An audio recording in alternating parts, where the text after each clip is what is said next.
Hi guys, it's Phoebe from I'm Just Phoebe. I did do a quick video before this review to explain that my YouTube channel is regenerating, so that's why it's got a different name. So today's Doctor Who video is my review on Once Upon Time, which is completely different to Twice Upon Time. It's a completely different title, so Doctor Who aren't really copying it, they're just changing it. So yeah, if you've never seen my face on your screens before, please click that big red subscribe button down below and click the notifications bell to get notifications every single time I upload. So,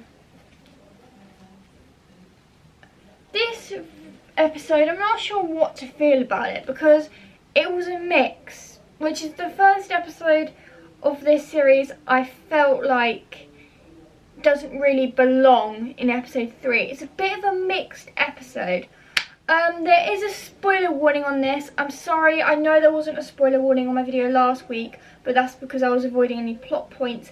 This time there is, because there is going to be plot points of the episode I am going to be dropping in to make this review worthwhile, basically.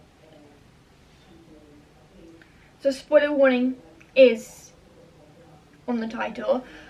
So we have this character Belle at the beginning, and she's telling her story of the Flux and the aftermath of the Flux.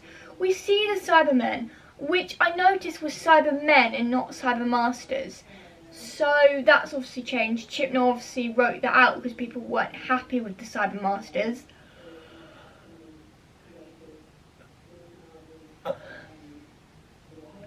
Clearly. But yeah, she's obviously in the cyber sector looking for someone. We don't know who that someone is yet, but she's talking to this device and she defeats the Cybermen in so many ways when she's on this ship. I love there's a reference to the Daleks and also Cybermen. Also, what really surprised me, which I love, is the Daleks appearing in it.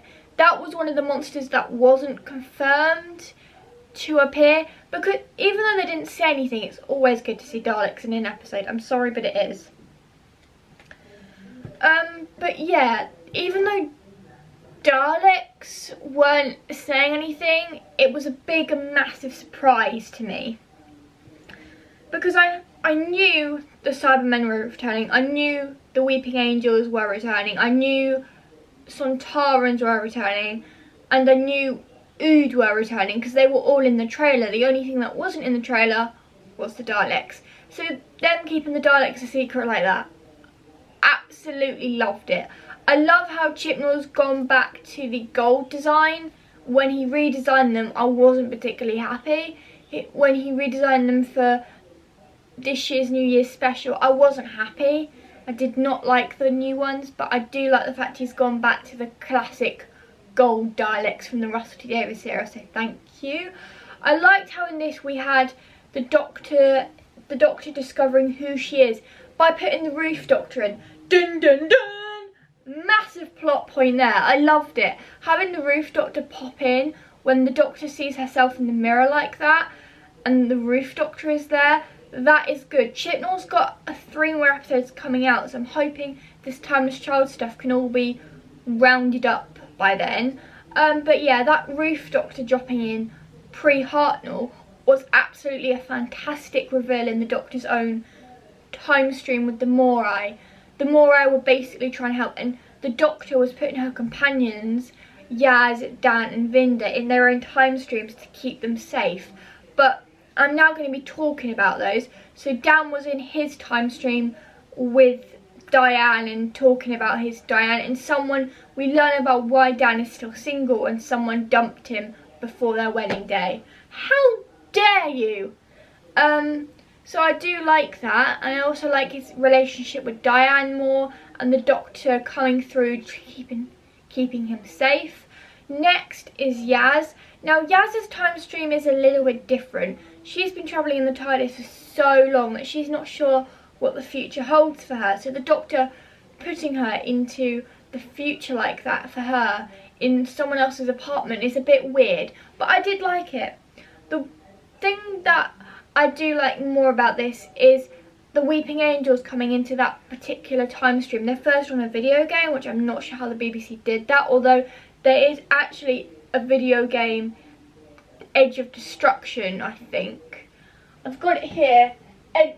The Edge of Time with the Weeping Angels in, so maybe they used a clip of that, or they used the Edge of Destruction PC game with the Weeping Angels in. I don't know, but I did like that. It also kind of did a few references back to Stephen Moffat's era. Now, the Weeping Angels were at risk of being used in the Moffat era. They were at risk being used in the Moffat era, like being overused, but I do like their use here. I think they fit in really well with the plot point and everything like that. I do like the fact that from The Time of Angels and Flesh and Stone, you have the reference of an image of an angel becomes itself an angel, which I think is very relevant when the whole TV can't switch off because the angel is coming out of it. And I also like how at the end, the angel is in Yaz's phone. There's a picture of an angel on Yaz's phone, and it comes out and goes into the TARDIS, and then that's the iconic line, which is a line from Blink, but I'm glad they changed it for this. The angel has the TARDIS. As you know, the Doctor doesn't like the angels getting the TARDIS because there's a world of time energy on there that the angels could feast forever, that the damage they could do would basically switch off the sun from the Doctor. And in Blink, the episode in series 3, the Doctor and Companion Light episode that barely featured Freema or David, I do like the Doctor's iconic line saying the angels have the phone box. So I like the fact that they adjusted the line to the angel has the TARDIS. So I do like that. I also love the redesign of this. Now, Stephen Moffat was the creator of the Weeping Angels, so Chibnall had to ask his permission to use them, but I don't see how that was a problem in the first place anyway. But I do like the iconic the angel has the TARDIS, because the last thing you see is not that cliffhanger. There wasn't a cliffhanger in this episode. It's the angel moving and the Doctor standing in front of Yaz and Dan, telling them not to blink, trying to protect them. So I do like that. I do like the element of the Weeping Angels being in this, and also with Yaz's time stream. 1 minute she's in a police car, there's an angel in the rearview mirror, then there's an angel with the mirror you have in the front of the car, and then obviously there's angels in a video game.